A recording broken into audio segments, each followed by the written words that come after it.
All right, welcome back, all One Piece and Pokémon fans, to one of these videos. That's right, it's this time of year again, where we take a specific group from the One Piece world and see which Pokémon team they are most likely to use. And you can trust me when I make these Pokémon teams. Here are my credentials. I've played some of the mainline Pokémon games. Not all of them, but some of them. I've also collected the card game when I was a kid, but never really learned to play it. Although I did learn to play it, but I forgot. And then I learned again, but then I forgot again. It's been several years now. As for professional Pokemon, I haven't been involved in that in any shape or form. So you know I'm the guy for this. If you need any further proof, the first one of these videos where I talked about the Toby Ropo's Pokemon teams, I forgot about Lantern's name for about 15 minutes and struggled to come up with it, insisting that it was a Gen 3 Pokemon, but it was actually Gen 2. All the while saying Gen 2 was my favorite gen, so I know all of those Pokemon. And who could forget the last one I did with the Yonko Pokemon team, where I completely forgot that Gyarados being based off of the myth that inspired Kaido's Devil Fruit. So yeah, Kaido, I guess, has a Gyarados. So you know what? If anybody can have 7 Pokemon on their team, it's Kaido. Throw him a Gyarados. Why not? I'm never going to live that one down. But anyway, today we're going to be discussing the Gorosei, the 5 Elder Planets, and their Pokemon teams. Yes, I will say a little bit more spoilers for this one for the most recent manga chapters of One Piece. As in, like, chapter 1110 and stuff like that, because we find out a lot of stuff about the Gorosei there. If you're not caught up to that point, if you're just watching the anime, probably should skip this one or wait until you're caught up, in the anime, or read the manga or something, because there's a lot of spoiler-heavy stuff in this one. But the Gorosei have been very relevant as of late, so I thought they were the best group to discuss here. I also had a little help from my fans this time around, and I actually sat down and I thought about the different inspirations for these teams. And as always, I would like if anybody that is professional Pokemon, like plays the games in like competitions like video games or the card game, or just knows a lot more about the franchise,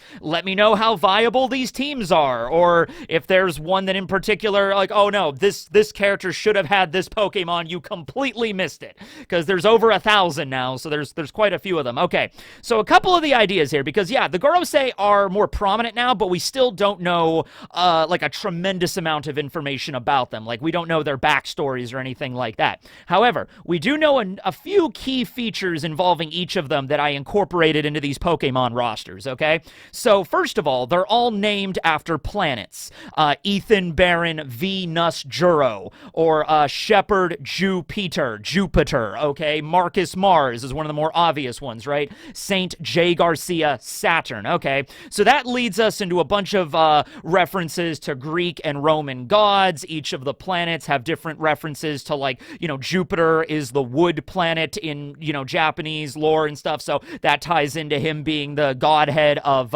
agriculture. That's another aspect. They each have specific jobs in the world government, like justice, agriculture, environment, scientific defense. That is something that could inspire a Pokemon and put them on their team. Their designs even are based off of real-world politicians. For example, we have Topman Warcury, and he has a birthmark on his head that is very similar to Mikhail Gorbachev, who was the last leader of the Soviet Union. Samurai Gandhi is obviously based off of Mahatma Gandhi, okay? And they are all from various countries in the world where they were very relevant in those countries' history, sometimes even helping founding the current iteration of that country, or like in the case with Gandhi, breaking away from British rule, okay? So, with that being said, you could say, because Venus Juro is based off Gandhi, Gandhi is from India, okay, well, we could do some stuff with that. Like, what's the national animal of India? And I'm like, that was kind of a direction I took with it.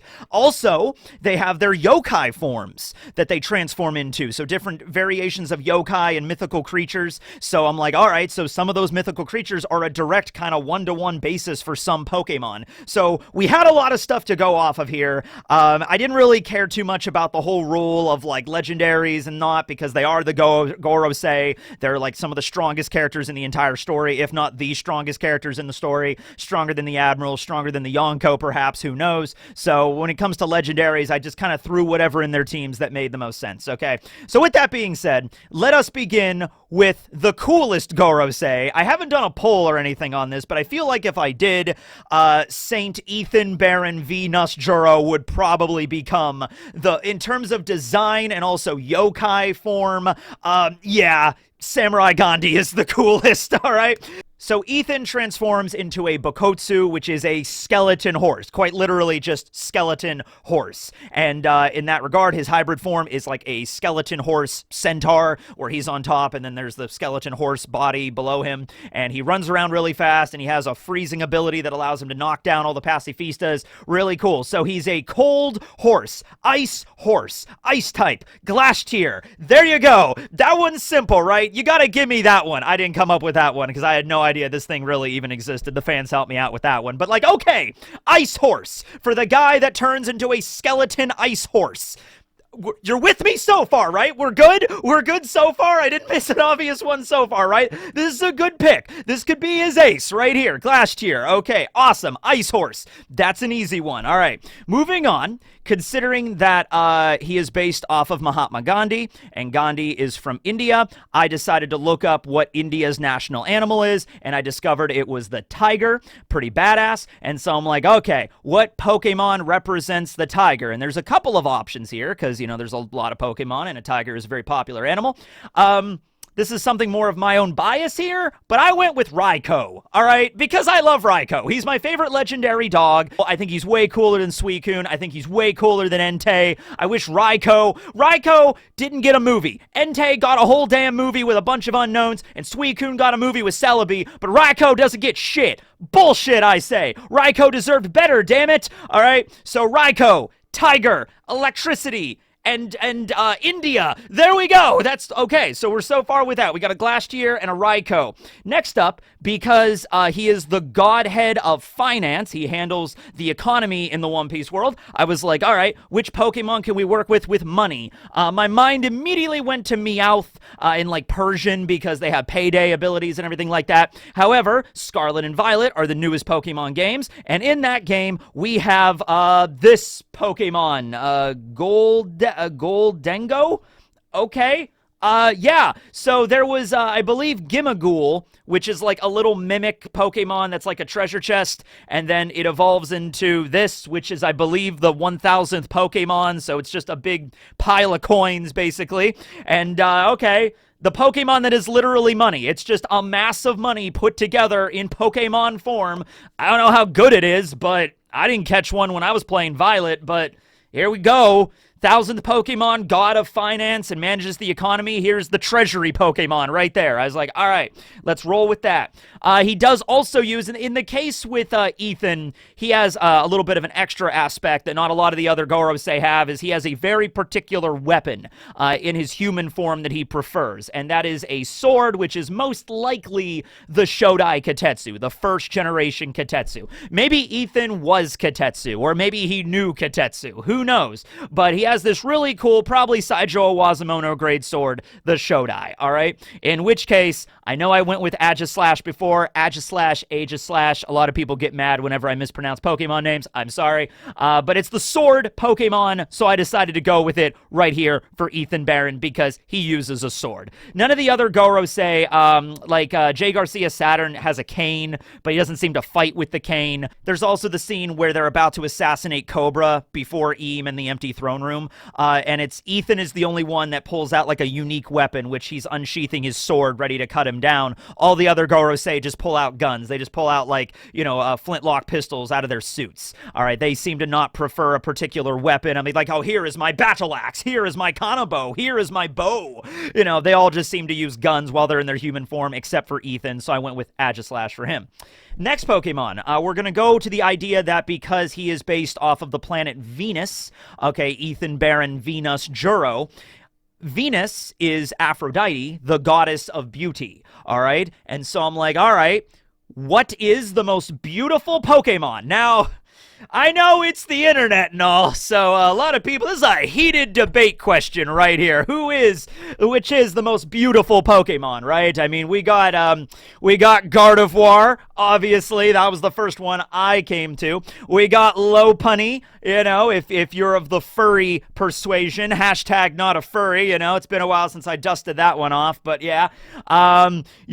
Vaporeon, I guess you can rule 30 for anything, but canonically, there is one Pokemon that is stated to be the most beautiful, authoritatively. It's in the Pokedex, so you know it's true, and that is, say it with me now, ladies and gentlemen. I'm waiting for it. Okay, you thinking about it? All right, the most beautiful Pokemon, canonically, is Milotic. All right, yes, of course, Milotic. So I'm like, all right, we'll put a Milotic on Ethan's team. All right, so we have Glastier, an ice horse. We have Raikou, a tiger, tiger legendary. We have Goldengo. We have a giant mass of coins. We have an Aegislash, and we have Milotic. All right, so we got one slot left to have 6 Pokemon on Ethan's team. And for that, I'm going to go, I'm sitting back and I'm thinking a little bit more about him. And I'm like, all right, he's a horse, and we have an ice horse, but we're not really capturing the bone aspect, like the fact he turns into a skeleton horse. All right, we have horse, but we don't have skeleton. So I'm like, all right, Pokemon skeletons, he's kind of like an undead, like a horse wraith or something like that. So I'm like, okay, a Pokemon that is a skeleton, but it's also a ghost type. Those would go hand in hand.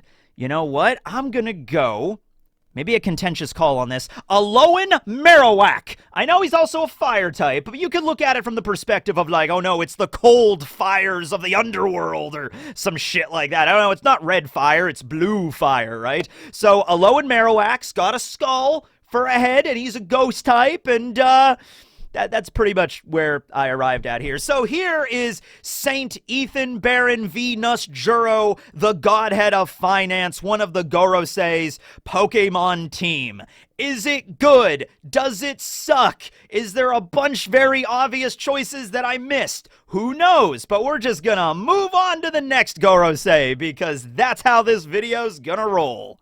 Next up, we're talking about the first Gorosei who was ever revealed by name, and that is Saint Jaygarcia Saturn. All right, so look, here's the deal with Saturn. I had to put a spider on his team, right? Because, he's a spider. He turns into he's an Ushioni, which is like a spider body with like a bull head. But like, all right, have to pick a spider. Now, I already did Black Maria as part of the Toby Ropo, and I included like pretty much every spider Pokemon on her team. Kind of wish I wouldn't have done that now. So I got to double up here. You know what? There's a couple of different spider Pokemon. I could have went with, Joltik and his evolution or whatever. But I decided to go with the old classic Ariados. Probably still mispronouncing that, but I've been saying Ariados ever since I was like 10 years old, and it will continue to be Ariados, all right? So, Ariados, I know, I understand, not a very strong Pokemon. Why would one of the Gorosei, why would one of the Elite Four use an Ariados? None of the Elite Four use an Ariados. Except for Koga, but he was Koga, so, he's Koga, guys. Come on now. Give Koga a break. He was Koga. Come on now. He was the easiest one.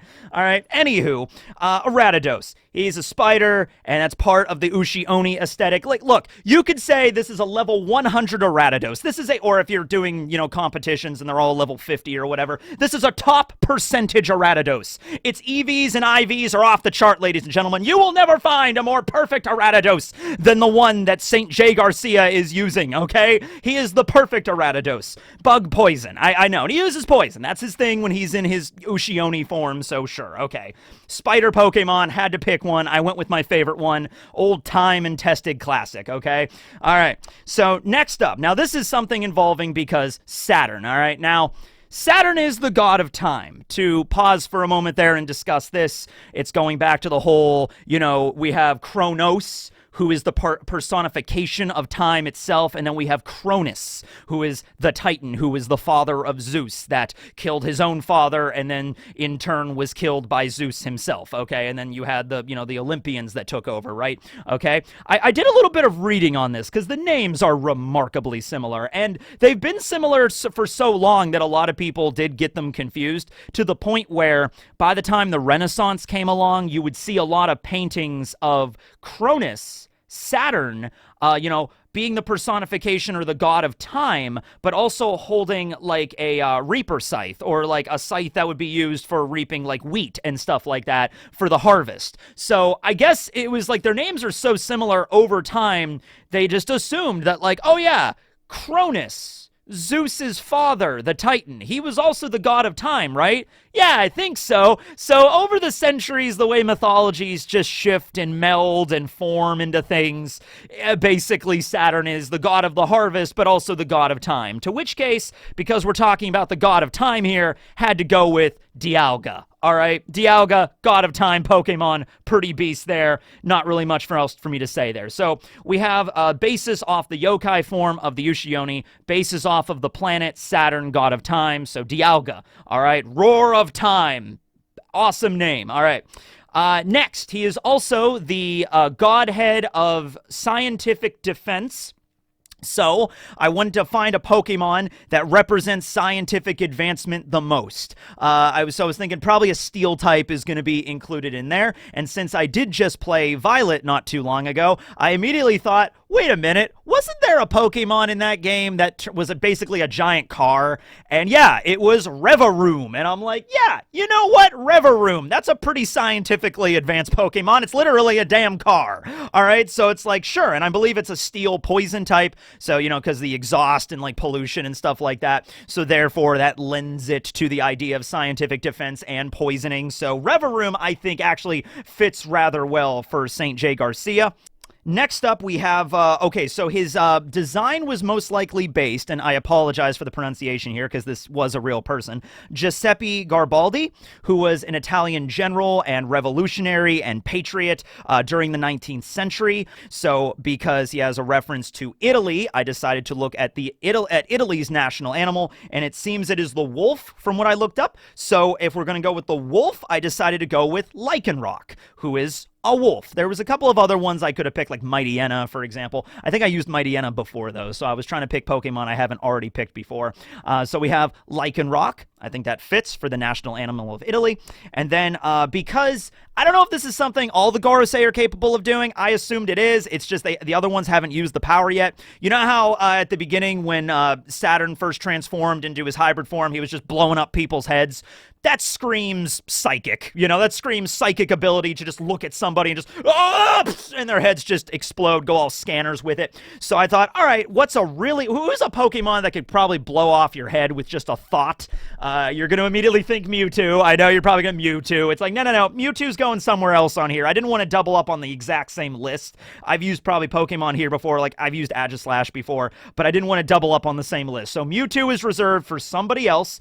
Instead, I decided to go with Alakazam. Alakazam could definitely blow your head off with just a thought. He wouldn't do that because he's really chill, but he could totally do that if he wanted to. So I decided to go with Alakazam because of the psionic psychic powers that Saturn exhibits. Maybe it's something only unique to him, but I assumed it's just being in the presence of the Gorosei. You just look at them and your head blows up, okay? I think they could all do that, but in particular, we've only seen it from Saturn so far, right?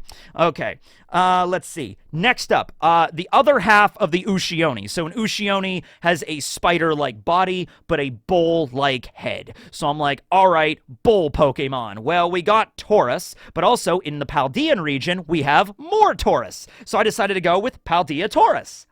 There we go. I think there's multiple different kinds. I went with this one because I think it just fits the most. But having a bull on the team along with a spider, bull spider, Jaygarcia turns into a bull spider. I think that fits. And I believe that's his team. We have an Ariados, a Dialga, a Revaroom, a Lycanroc, an Alakazam, and a Paldean Taurus. How is this team? This is the team that'll crush you for sure, right? It's the ultimate team. You got like 2 poison types in here. Nothing can stop this, I say.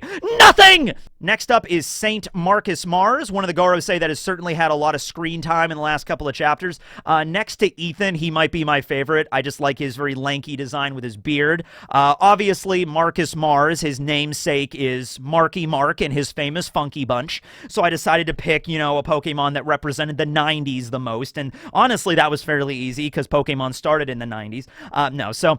Marcus Mars's design is most likely based off of a Japanese politician from the Meiji era. That's in the 19th century. Itagaki Taisuke. And he looks like this, and he has a split beard, and he looks very similar to Marcus Mars. So that's probably where Oda got the representation there. Because he is Japanese, I looked up the national animal of Japan.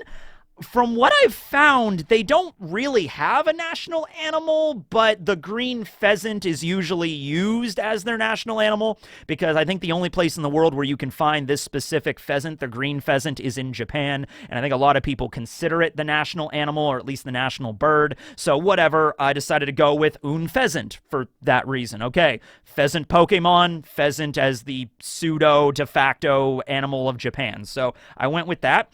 He also transforms. His yokai form is a Itsumade, and the Itsumade was actually first explained to me in Pokemon terms as Archeops, all right? It's a fossil bird Pokemon, you know, so I'm like, oh, yeah, I could definitely see a comparison there, giant bird and stuff. So ancient fossil bird, taking reference to the yokai Itsumade. So we have that. There's going to be, I could have easily went with like all burbs on Marcus Mars's team. It's just nothing but birds, but I wanted to have a little bit of diversity here. So we already have 2 flying types now. We got an Archclops and we also have an Unpheasant. So let's switch it up a little bit here.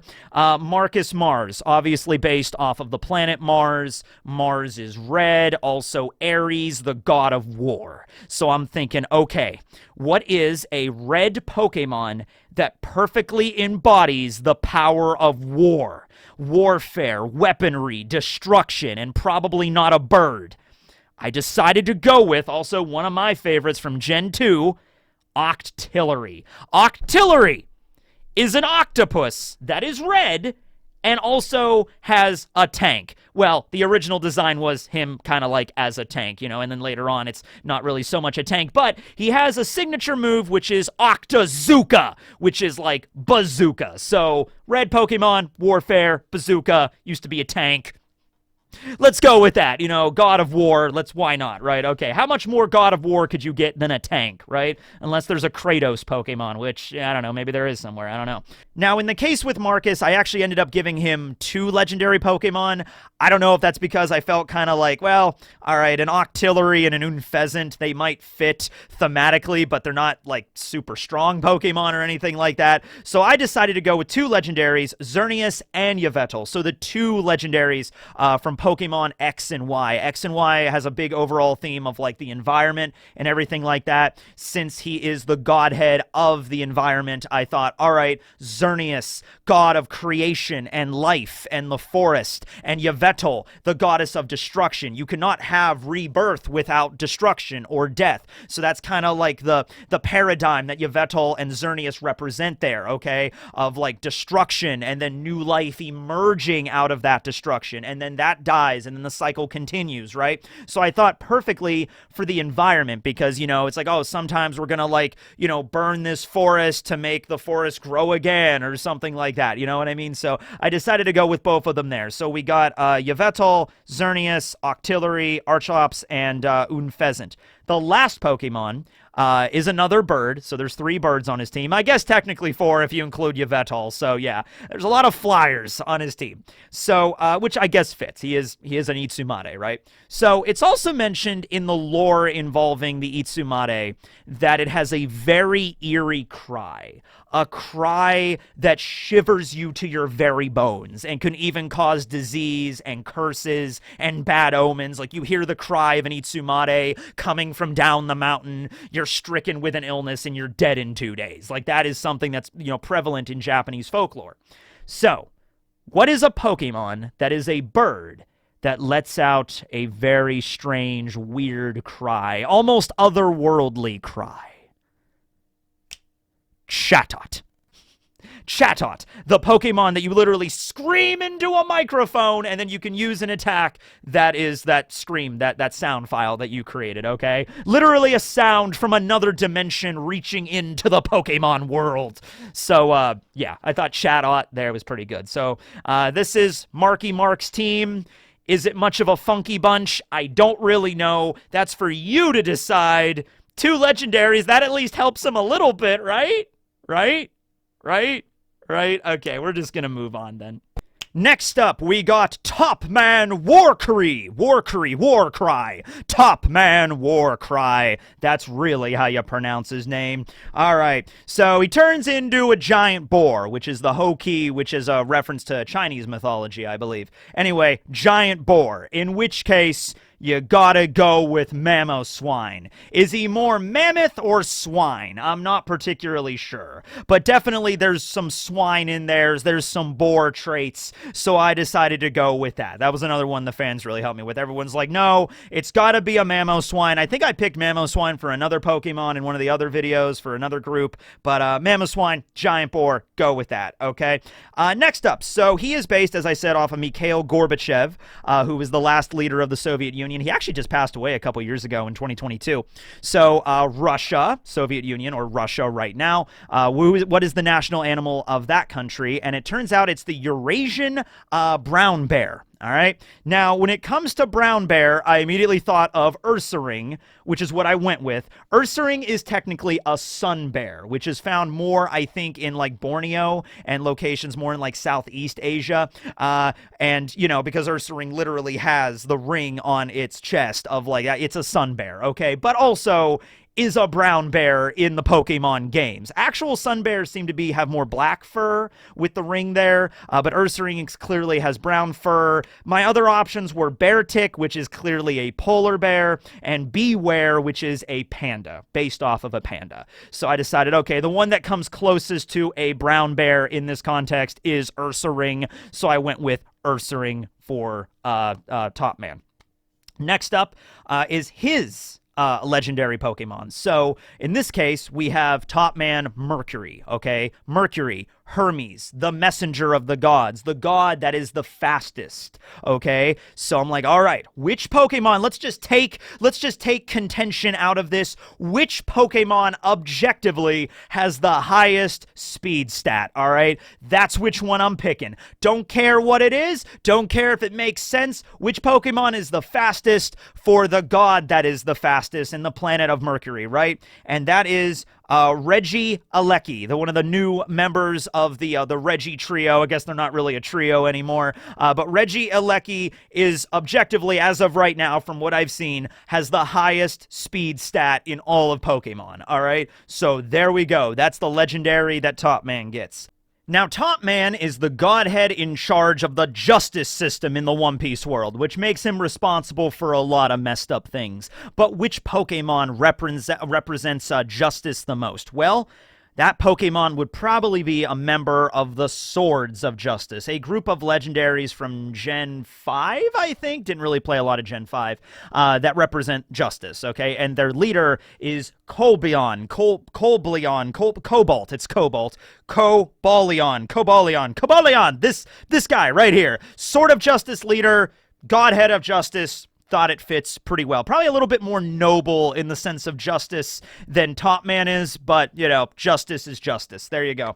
Next up, because he has a mustache. I did not forget about the mustache, ladies and gentlemen. I know a lot of people are probably looking at Topman and you're thinking, Tekking, if you don't pick a Pokemon that has an epic mustache like he does, ooh, it's going to be forgetting that. Okay, which Pokemon has the best mustache, or a mustache that's the closest to Topman? I decided to pick Kricketune, because Kricketune has a little mustache, and it even curls a little bit there. So, yeah, you could see a comparison there. I could see Topman having a Kricketune. All right? It's just like, yes, and they work on each other's mustaches every day. That's fine. I don't know if it's more of a mustache, probably less facial hair and more of an antennae when it comes to Kricketune, but, yeah, mustache.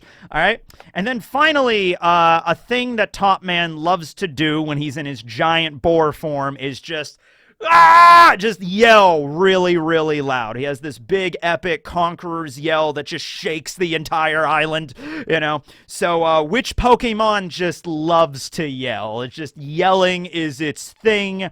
I decided to go with Exploud, the Pokemon that is just blows your eardrums out with its, excessive yelling inside of caves. So, yeah, we got a Mamoswine. We got an Ursaring because national animal of Russia is close enough to Ursaring. We got Regieleki. We got Cobrion. We got Kricketune. And we got Exploud. All right, there we go. That's Topman's team. I'm feeling good about this one. I'm feeling good about this one just because of the mustache bonus. You got to give me the mustache bonus, right?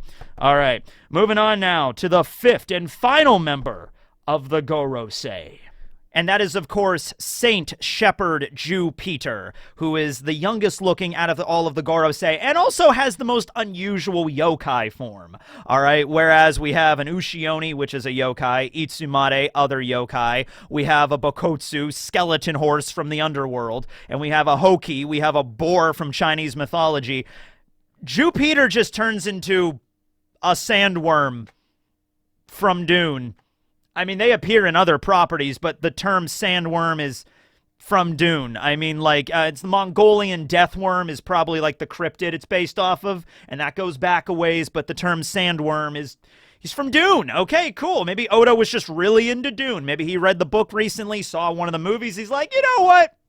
Yeah, that fits. I'm going to put that in there. So, Orthworm. That's an easy one. You got to give me that one. I mean, that's not even hard. It's just a giant earthworm, okay? So there's that. Because Jupiter, God of lightning, Zeus. We have something lightning, but also something that's based around the earth, I think, because of Sandworm. I decided to go with Sandy Shocks, which is, I can't remember if it was the primitive version of Magneton or the future version of Magneton. I think it's the primitive version. But yeah, Sandy Shocks. We got an electric Pokemon that's also earth or ground type, I believe, there. So that fits into the sand idea of it, and also electricity for Zeus. So I had to have a lightning, had to have an electric type in there for Shepherd. Also going along with that, because Worm is also similar to Vyrm, or Worm as in W-Y-R-M. So Vyrm, dragon, that leads to that. So you have a whole other double meaning of that term. So I'm thinking, okay, Jupiter, lightning equals electric type. You know, Worm, Vyrm, dragon. We got to have a lightning dragon, an electric dragon type. And with that regard, also going back to Scarlet and Violet, Miraidon. Miraidon is an electric dragon type. I mean, it's a legendary, and it fits it, and you could just picture Shepherd Jupiter riding around on a motorcycle. Like, there you go, unlocking the different forms of it, flying around the sky, gliding around, everything like that. Why not, right? Like, sure, it is a legendary, technically, right? You have it for most of the game, but you don't really unlock its true powers until later. But true, yeah. So, Godhead of Agriculture had to pick a Pokemon that was a grass type for this, and a Pokemon that represents the environment. And which Pokemon would be better than that than a turtle that literally grows land on its back? You know, like in Myth, like the earth is on the back of a tortoise, so you have Torterra. Torterra, grass-type Pokemon, big guy that also is growing trees and whatnot on its back. I guess I could have also went with Venusaur, but I like Torterra better, so I went with Torterra, all right? Agriculture works for me, all right? Also, if that wasn't enough agriculture for you, dragon, agriculture, grass, a big grass dragon. And in that regard, Gigantamax Appleton! He's just massive. He's incredible. So much agriculture, so much grass. And it's a dragon, too. It's like, how could I pass that up? Gigantamax. It's allowed in this particular tournament. I don't know if it is allowed in tournaments or not. I don't know. Are you allowed to, like... I would imagine if you're playing competitive Pokemon, you could do, like, one... Like, whatever's going on in the current games. Like, are you allowed to Mega Evolve and Z-Move and Gigantamax all in the same tournament? I assume you wouldn't be able to, but maybe you could. I don't know. So that's 5, and now we get to the last one. So there really wasn't as much of an obvious inspiration for Shepard Jupiter's design. I think Oda's probably going to go into this more when he like reveals like in an SBS, probably the next SBS or maybe the one after that. He'll go into the reveal of like, yeah, obviously Ethanbaron is based off of Mahatma Gandhi. I mean, that's pretty obvious there. Some of the other ones like Giuseppe Garibaldi are pretty obvious as well. In the case with Shepard Jupiter, I couldn't find an obvious one.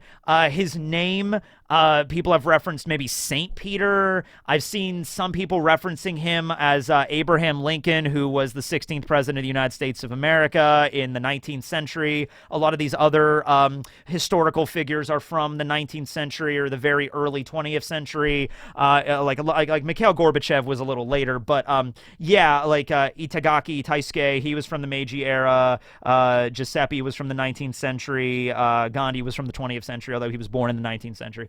So maybe Abraham Lincoln. The thing is, like, we already have a basic one-to-one character in One Piece for Abraham Lincoln, and that's the king of the, or I guess the president of the Bellwood kingdom, which is King Hamburger. He's basically Uncle Sam mixed with Abraham Lincoln. It's pretty obvious there. So having two references are a little bit, and maybe not. But in either case, I decided to go with like, all right, we have India, we have Japan, we have Italy, and we have Russia.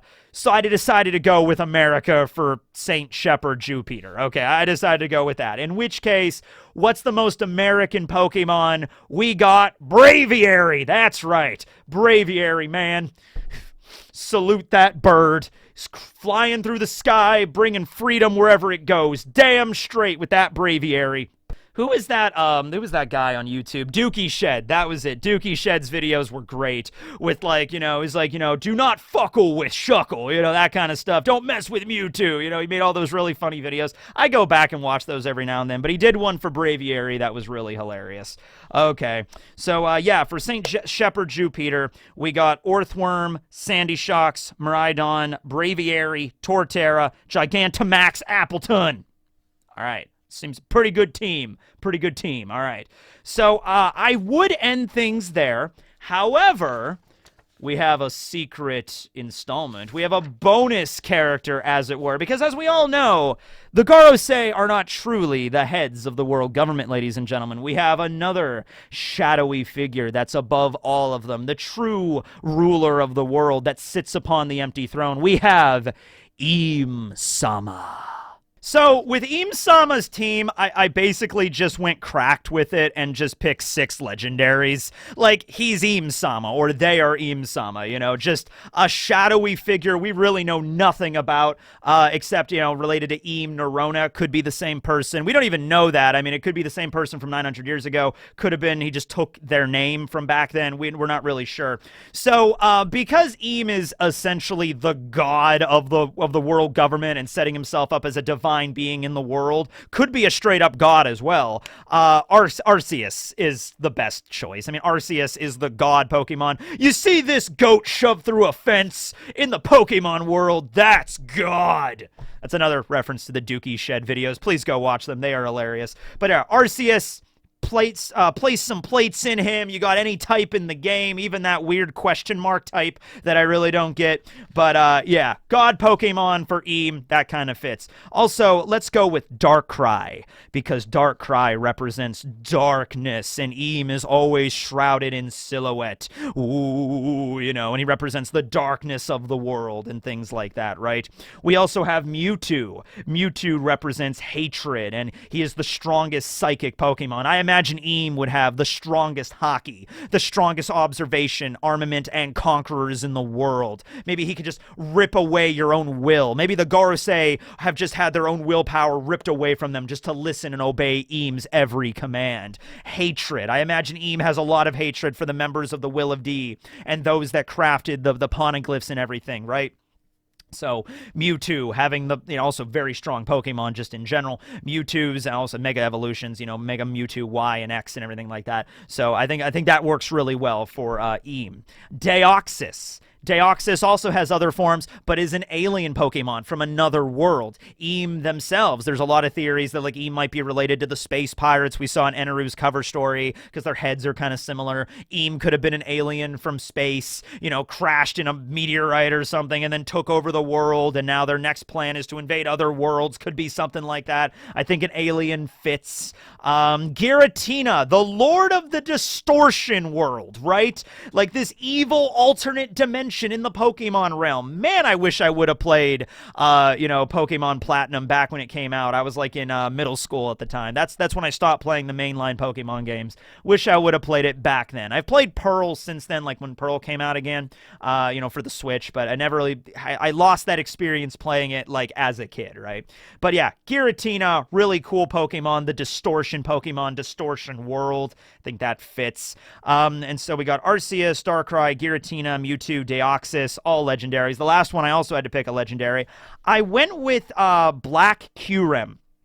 So when Kyurem fuses with Zekrom, also Gen 5, don't know a lot about it, particularly Black 2, White 2, so it represents as the boundary Pokemon. So I would imagine like Eam also represents, I mean, you could look at it literally like the boundaries of the world government, but you could also look at it as like removing the boundaries, removing anything that Eam desires with the power of the Mother Flame, just nuking islands left and right, wiping them out. We have God, boundary, darkness, distortion, hatred, and possibly an alien.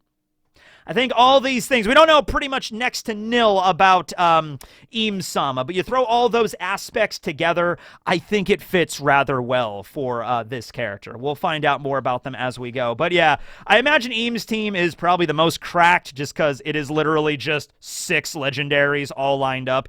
In the case with Mewtwo, has a Mega Evolution option. I don't think the other ones, I think Darkrai has some other forms maybe. Arceus has the plates. What's the best Arceus, by the way? What's the best Arceus to have like the plates inserted into it, like Fire, Ghost, or which one's the best one? And then you have Deoxys, which I just love. I love defense form Deoxys that is just big and bulky. I love that version of Deoxys the best. But all the forms are really cool. So that's Eam's team, and that is the end of the video. I hope I redeemed myself. I hope I did a little bit better this time, please. I thought I'd try to, you know, take references from most things as much as I could. Thank you for watching all the way up till now. I didn't forget any Pokemon names, so that was great. I'm going to go edit this because I'm going to be gone all day tomorrow when you're watching this. I'm not going to be home at all on Tuesday. So got to get this done, upload it, and then you guys will be set. Thanks for watching, everybody. This will be Teching and Barry signing out. Later, everybody.